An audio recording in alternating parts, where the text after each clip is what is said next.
안녕하세요, 리바이버입니다. 이번 영상에서는 하이브리드를 구매한 이유에 대해 이야기해보는 시간을 가져볼까 합니다. 이전 영상에서 언급한 것과 같이 소렌토는 하이브리드가 디젤보다 유지비가 더 많이 나옵니다. 유지비는 더 많이 나오지만 하이브리드 고유의 장점인 저속 주행 시 모터로 주행하는 것과 디젤 엔진 대비 낮은 진동과 소음으로 주행 스트레스가 적기 때문에 구매하시는 분도 있습니다. 저처럼 말이죠. 하지만 이번 영상에서는 향후 대한민국 자동차 정책과 연관성을 지어서 이야기를 해볼까 합니다. 현재 자동차 트렌드는 친환경성 그리고 전기차와 수소차가 대두되고 있습니다. 그리고 각국에서는 내연기관의 종말을 이미 예고하고 있는 상황입니다.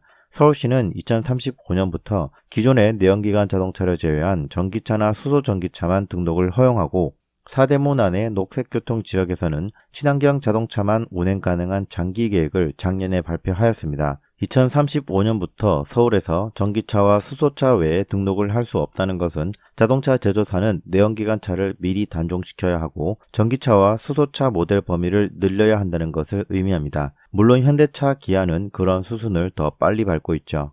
이미 제네시스는 이보다 10년 전인 2025년 이후 신차는 모두 전기차나 수소차가 될 것이라고 밝혔습니다. 자, 그러면 이게 서울시에서만 그럴 것인가? 절대 아니라는 거죠. 이게 또 지방으로도 확대가 될 거고 장기적으로 봤을 때 서울시에 국한되는 것이 아니라 정부 주도로 진행될 가능성도 매우 큽니다. 그러면 결국 전국권으로 퍼져나갈 수 있게 될 것이고 우리는 곧 내연기관차를 갖고 있음에도 불구하고 완전 쓸모가 없게 되는 혹은 가치가 하락하게 되는 그러한 시점이 오게 될 수밖에 없습니다. 지금 전국에 자동차가 2,400만 대 정도 깔려 있고요. 수도권에는 전체의 45%에 준하는 1,080만 대가 등록되어 있습니다. 국토교통부의 보도자료에 따르면 친환경차는 전기차, 하이브리드차, 수소차로 정의하고 있고 82만 대가 등록이 되어 있습니다. 하지만 서울시는 2035년부터 전기차와 수소차만 등록 가능하다고 했어요. 그러면 하이브리드 차는 친환경차로 인정 안 하겠다는 거죠. 적어도 서울에서는요.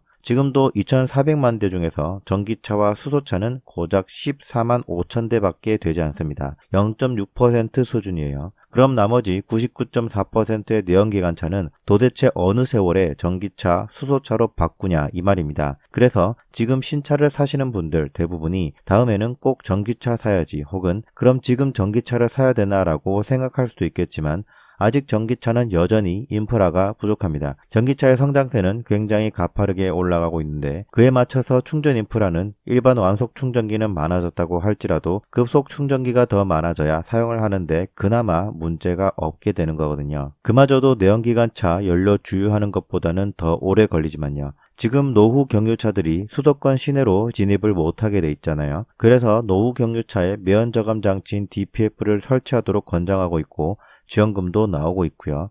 그러니까 지금의 노후 경유차의 이러한 현실이 15년 후에는 모든 내연기관차에 해당될 거라는 겁니다.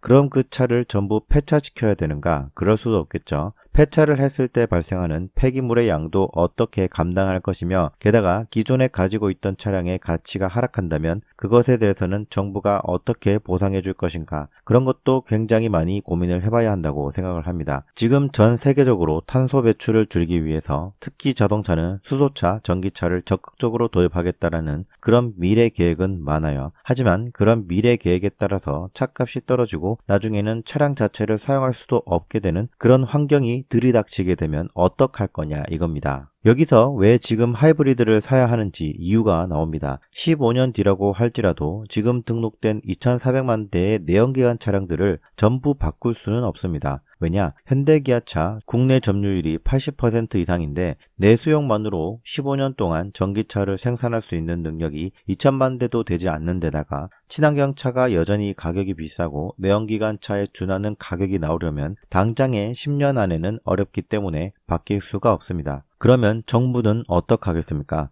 적어도 하이브리드 차량에 대해서는 유예기간을 더 줄 가능성이 높을 거라는 겁니다. 그게 제가 하이브리드를 구매한 여러 이유 중 하나입니다. 하이브리드 차는 지금은 적어도 친환경차에 속해 있습니다. 지금은 세제 혜택만 받고 있지만 한때는 구매 보조금도 줬을 정도로 정부에서 꾸준히 배기가스 저감을 위해서 지원해왔던 친환경 차량에 속해 있다는 겁니다. 실질적으로 회생제동을 통해서 충전되는 배터리로 모터를 동작시켜서 줄어드는 이산화탄소량도 객관적으로 검증되었을 뿐만 아니라 물리적인 마찰 브레이크를 덜 쓰게 되는 만큼 마찰 분진이 적어서 미세먼지 저감에도 도움이 된다고도 알려져 있는 만큼 하이브리드 차는 기존 내연기관 차량에 비해서 분명히 친환경적인 차는 맞습니다. 일반적으로 하이브리드 자동차는 디젤차나 가솔린차 대비 대략 300만원에서 400만원 가격이 더 높습니다. 그럼에도 불구하고 하이브리드 SUV를 구매한 이유는 디젤 모델 대비 정숙성과 낮은 진동 소음도 있겠지만 앞으로 정부의 배기가스 관련 규제와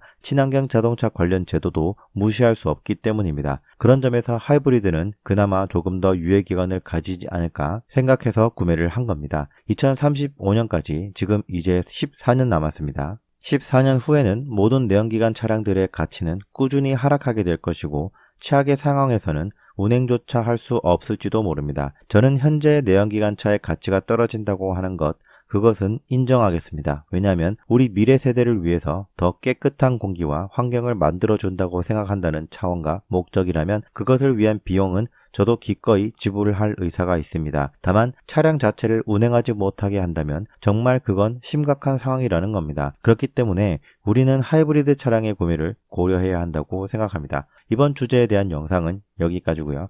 다음 영상에서는 전기자동차 개조에 대한 이야기를 해볼까 합니다. 저는 지금까지 리바이버였습니다. 감사합니다.